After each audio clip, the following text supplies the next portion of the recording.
Well, good afternoon, friends. Um, I'm Jeffrey, and I'm Heather.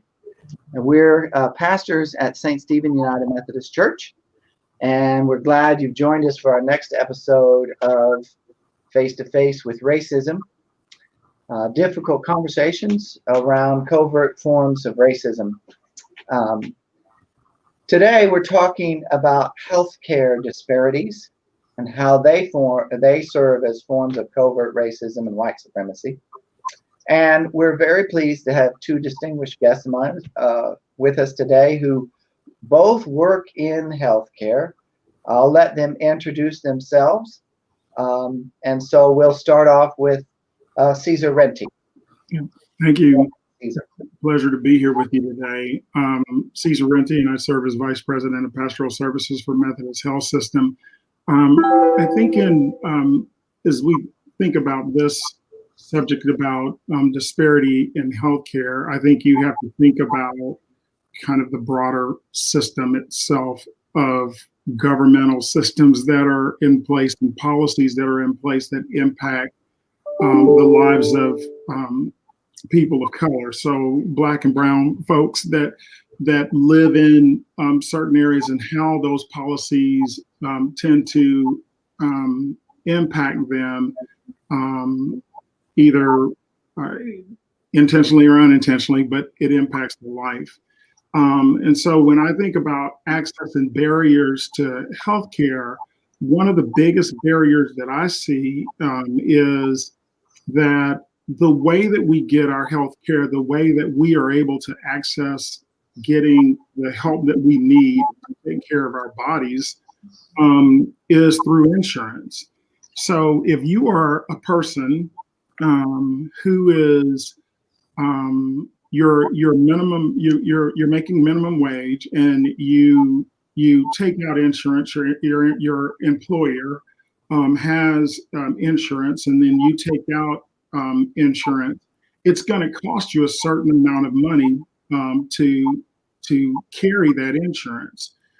It then becomes a choice: do I keep rent, food, lights, and take care of my kids, or do I take this insurance? And what we found is that it's having insurance is if you have access to insurance, you'll have better health. I mean, I think those two things kind of go hand in hand. And so when you think about barriers to healthcare, or that impact Black and brown communities, large majority of folks, Black and brown folks, are hourly workers. Sometimes they're not necessarily hourly workers, but maybe working with working as a contract worker. And so they don't have access to health care. And so a lot of times the type of care that they're getting is emergent care. So it's going to the emergency room. It's getting that type of health care. It's not having the well checks, all the things that insurance companies would encourage you to do, and what Obamacare would encourage you to do. Those preventative things to keep you from getting making sure that your health is fine. When I think of just kind of the way the system operates in terms of just the covert, the way that we don't have it here in Texas. And this is what I've always found interesting, is that we have the Protection Accountable Care Act. We have that's already in place. Every state pays into it. Texas refuses to participate in it. I don't know why. Is it because it's Obamacare? I don't know if that's the name of it, or is there some sort of resistance to it. But when you start to study what this piece of this law does, what it does, then you begin to see the real positive impacts you can have on communities if you participate in it. Texas doesn't participate in it, so people who are hourly workers and people who are contract workers, they don't get access to Obamacare in the way that, say, Oklahoma, that just voted to do Obamacare. Now their citizens have access to it. And it's just a better form of care. And so I when I think about that, just kind of the covert part to it is that it's the reluctance of the state itself to even participate in Obamacare, to take advantage of it. Pre-existing conditions is one of them. If you think about it today, think about the 6 million people who have now been exposed to COVID-19. The large majority of those people are Black and brown. They now have pre-existing conditions. If this law is abolished, as the Trump administration is now trying to fight it, then what you end up having is people who will now have to go to the market with pre-existing conditions, paying a higher rate like we used to before Obamacare. And one of the things that Obamacare did was it stopped insurance companies from charging more than others based on health. And so I think there are just, while it's complex, there are a lot of issues in healthcare and disparity that impact everyday lives of people. But not only does it impact the everyday life of the persons that are there, but it also impacts our lives as taxpayers. We have people that come to our hospital every day who don't have insurance. When they can't pay, taxpayers pay. We still pay. So it's not like we're getting away with it. It's not that the burden of responsibility is shifted. The burden of responsibility is still there. So the question is what do we want to do with it? And how can we make healthcare accessible to everyone? I mean, if this is a good example, and then I'm gonna be quiet, and then I'll let you get to the next guest. But I was thinking about the helmet law. So we have the helmet law. There was helmet legislation for motorcycle riders, and that legislation went down in flames because it was all about personal freedom. Want to ride a motorcycle without a helmet? You ride a motorcycle without a helmet, you end up with a head injury. Insurance company says, we will only pay for so much. And you end up with a head injury and a long-term disability from that injury. The insurance company says, we will only pay $1 million. So once they're at that $1 million cap, they're done. I mean, that's all they pay for. And then the burden of responsibility gets shifted to who? The taxpayer. And we carry that, and we end up carrying it. So the question is, I think there's a smarter way to work. I always feel like racism just cost us so much. If we could get our emotion out of the way, we could live like a really, really good life. If we could move this whole issue of thinking that Black people or brown people are going to get more than white people.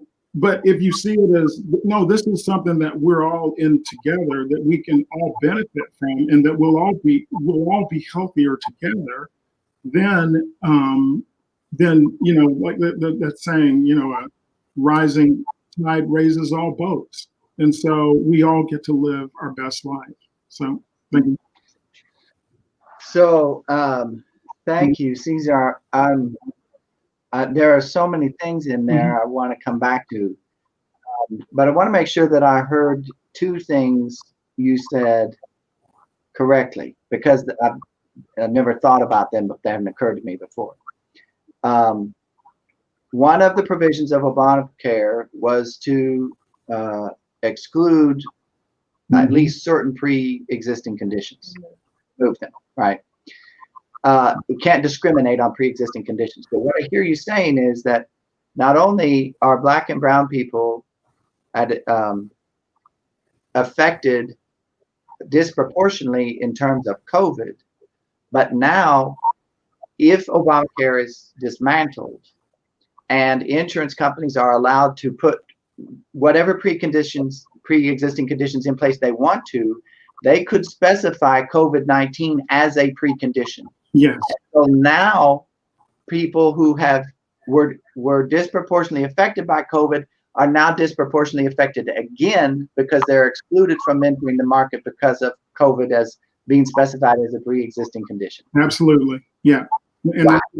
yeah. And when you think about that, you're an hourly worker, you're considered essential. You have to be at the grocery store. Right. I mean, I have a lady that comes here and she cleans the room. She cleans the COVID units.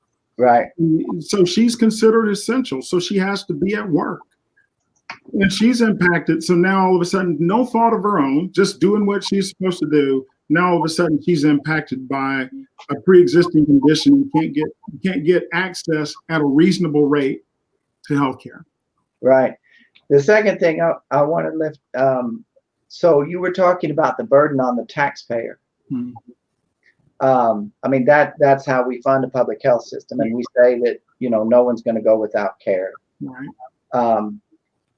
Well, now in Texas, because we don't have an income tax, that's paid by property taxes. On my property tax bill every year, there's a portion that goes to Parkland Hospital, right, to the public health care system. Yes. So we've got all this talking about lowering property taxes. What you're saying is one way we could lower our property tax is by offering better health care. Is that? Yeah, absolutely. By getting involved in Obamacare. Right. Okay. Our burdens. Yes. Yeah, absolutely. Which Okay. I would want to be able to do. I want to make sure I heard you correctly. Cassie, welcome. Thank you. Hi, yeah, I'm Cassie Wohlfarth. I am a pediatric chaplain here in the Dallas area. And I've been reflecting kind of on the questions that you had prompted us with earlier. And I definitely agree with Caesar about, insurance being one of the biggest systemic barriers. I also have seen, I guess, I'm going to tell my name story form. I frequently, especially with our Spanish-speaking community, see that they, once they're even in the hospital, whether or not they have the insurance, if your child is sick, hospital, well, at least one hospital will take your child if you don't have insurance. But at that point, if you don't speak the language and you don't know that we have interpreters in the hospital, so like you mentioned earlier when talking about education, we can remove one barrier, which is we have an interpreter all the time in the hospital for Spanish speakers.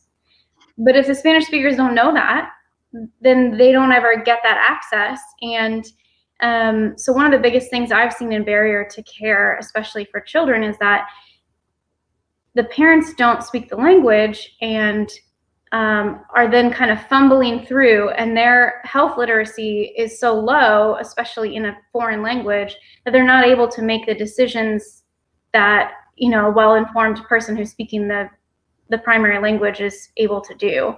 And oftentimes we as the providers in the hospital kind of don't, if we're not paying attention enough, I have noticed that families are able to kind of nod along and act like, yes, I know what you're saying. Yes, I agree with you based on prompts and physical things. And then afterwards, you'll find out that they don't speak English. They barely understood what you said, but they've just agreed to something. And I think that's one of the biggest things that I see is especially a language barrier, along with a cultural lack of cultural awareness. Especially in pediatric death. I would say it probably is also in the adult world as well, but frequently I see barrier to care, especially for the grieving family, because they're not grieving the right way, which is really the white Christian American way to grieve. And so a lot of staff will not, I don't know how to say that. They won't get offered the same things. We have a lot to offer when somebody's child dies in the hospital. We have a lot of support things to give them and resources and ways to do memory making. And I have noticed that families, who are not grieving in the right way or the white way aren't offered all of those things. They aren't given the same opportunities to memorialize their child. They're also, it's much harder to get exceptions. So in COVID, we only are allowing one person at a time in the hospital with a child. In adult hospitals, I know that it's no one, but we're allowing one, because the child's under 18, so they can have one caregiver. Well, if someone dies, we have what's called a compassionate exception. Now, if the family doesn't know that that's available or doesn't feel comfortable asking for it, then it's not given to them in the same way. And I think that's another barrier and systemic issue is that if you're used to not being offered all of the things, then you don't know to ask for the things. Yeah, and I'll go back to the insurance for a second. I work in the transplant world, and we do a full evaluation of patients and families. If a kid needs a kidney transplant, it's not just about whether or not the kid needs it. It's about whether or not the family can properly care for that kidney once they've received it. And so obviously insurance is a big deal for that. I think all of our transplant kids end up getting at least secondary insurance through CHIP and Medicaid.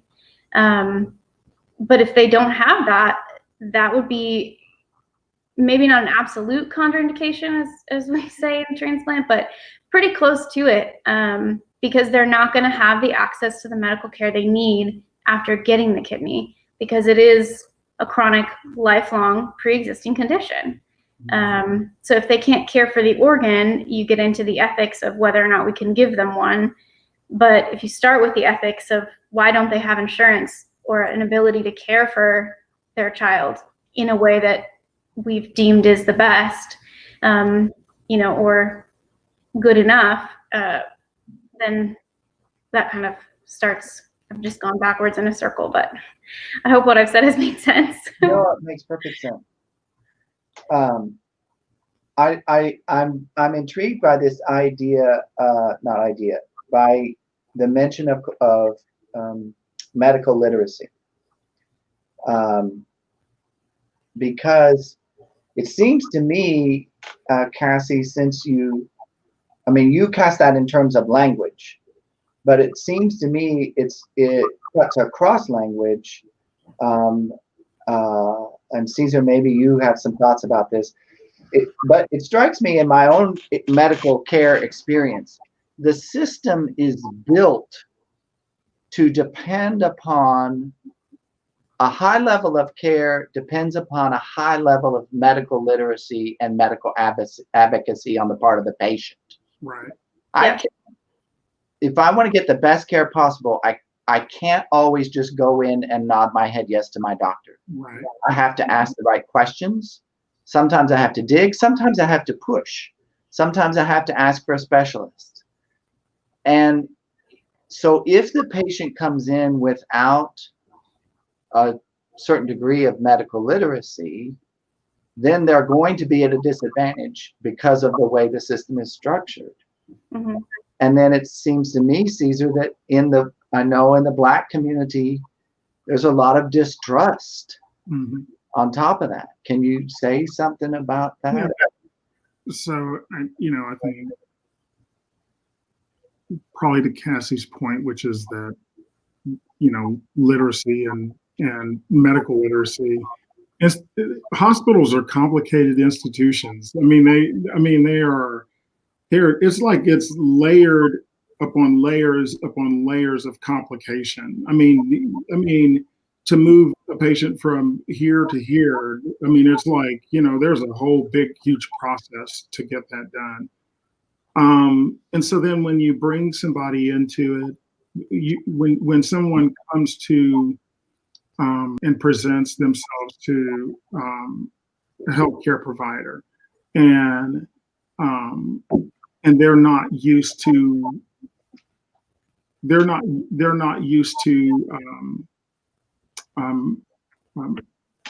fighting or advocating for themselves, then the system itself just kind of it just runs along.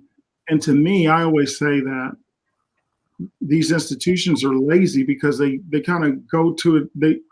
They take the path of least resistance. I mean, it's like they're just kind of they're not actively looking unless you push. And so if you are already oriented towards, you know, I don't want to ruffle feathers. I want to stay under the radar. I just want to get what I need to get done. Then you're not going to ask. You're not going to ask for a specialist. You're not going to do all the things that you need to do to make sure that you or your loved one is getting the best care possible. You're not going to know that, well, there's a patient advocate that's in the hospital that you can connect to. I mean, all of those things you're going to be afraid to do. And so they're just already built into the system. It's this is where, I think, and it's a lot better. Let me just say this. I've been in healthcare for 25 years. I remember what healthcare was like before the Patient Protection Accountable Care Act, before that came along. I remember what it was like. And now hospitals are actually, it is now more patient-centered than it has been in the past. So now a hospital has to demonstrate what it is that they've done in terms of taking care of this patient if they want to get reimbursed for the types of care. So those things are in place. But even with those things in place, there are still barriers that exist, and part of it is educating. Part of it is healthcare systems really understanding the populations that they serve and the people that come to them, and what they're and maybe some of the suspicion that they already have built in that will keep them from really entering into this dialogue. Part of it is not wanting to seem like you don't know, that you're uneducated or ignorant to whatever it is. And so knowing that, these places where, you're meeting with a neurologist who has all this education and you're an hourly worker, and this person comes in and you feel like you can't challenge what the doctor is saying about your health care. And so I think hospital systems they just have to do better. But I also think that that's an opportunity for the government to also layer on in terms of reimbursement and showing, all of the ways in which, because they do that now, they do it with patient satisfaction. If you come and you're a patient in the hospital, you will get a survey, and the survey will say, did we do this? And it's sometimes always something. And if it's not answered always, the hospital doesn't get reimbursed. They don't get credit for it. So it always has to be always. They always answered the call light. They always did this stuff. They always did this. And so you can tie reimbursement to that.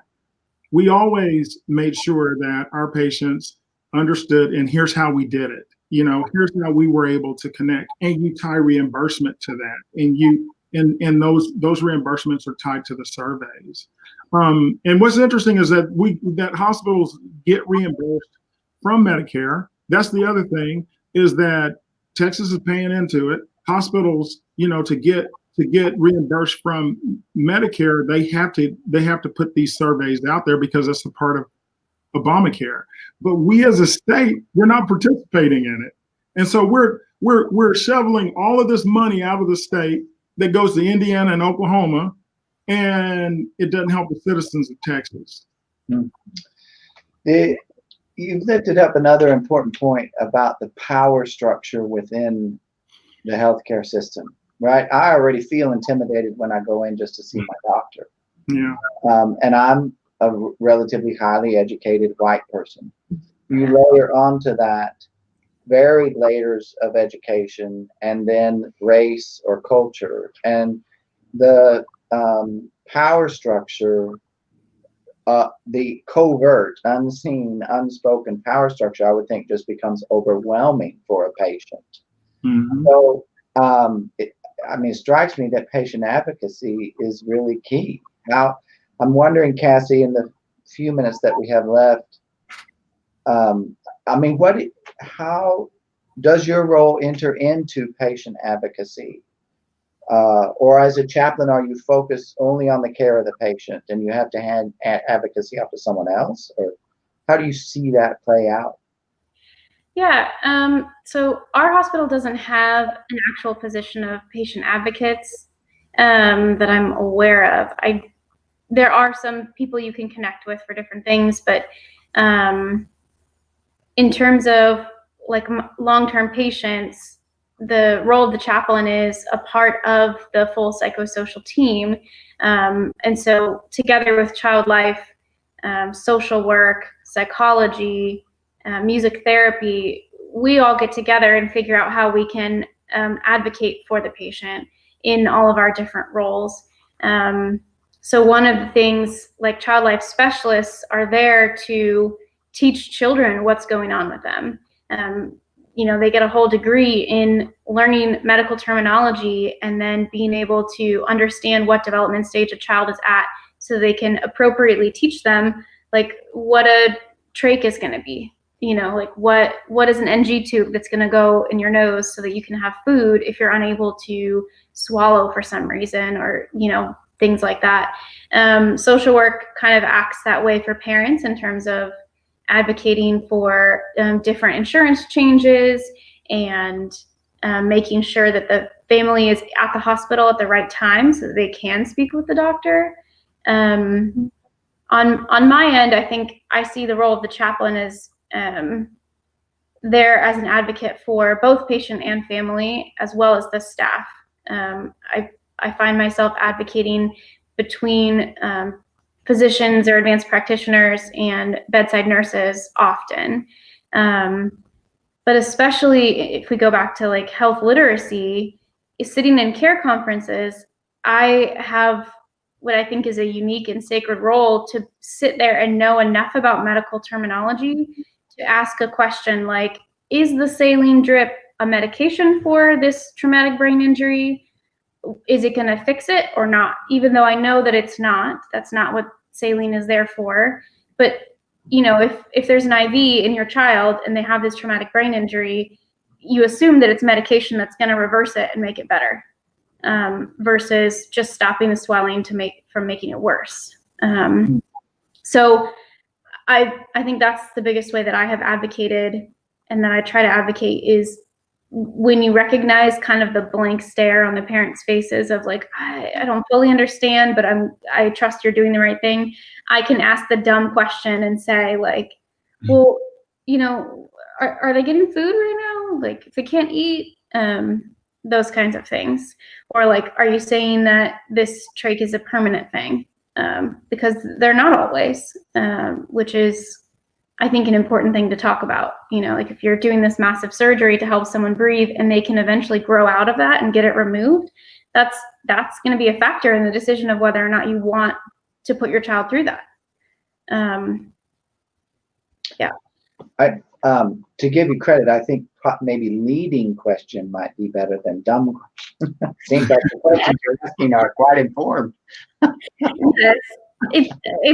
know it's a leading question. I feel like I'm playing dumb sometimes, so I'm grateful that I have relationships with the providers outside of those moments. Well, it seems that you're leading them all into building up the agency of the patient within the system or the parent. And that agency, building that up, is critical to rebalancing the power, to undermining some of the disparity that's already there that they bring to the table, and to slowly overcome the barrier of literacy that we've talked about. Well, we are out of time for our live portion of this. There is a lot more to talk about. I actually would love to talk about trust in the healthcare system when we get into the other side. I trust you. I know you trust me. We're not the healthcare system. I am not the healthcare system. But as we start to unpack this more, You continue to do the work, continue to ask the questions, be kind to yourself, and remember that doing the work is not a one and done thing. It's something we have to continue to do and not take our foot off the gas. We'll see you all next week, next time we meet with another topic. Masks and costumes. Oh, masks and No, costumes. mascots. Mascots and costumes, because it's Yeah. October, it's Halloween time. Right. So we're going to be talking about mascots and costumes. Oh, Cassie, maybe we should have you come back for that one. Really makeup ready to go. It's our favorite. Halloween's our favorite. Yeah. All right, so we will see you next time. Take care.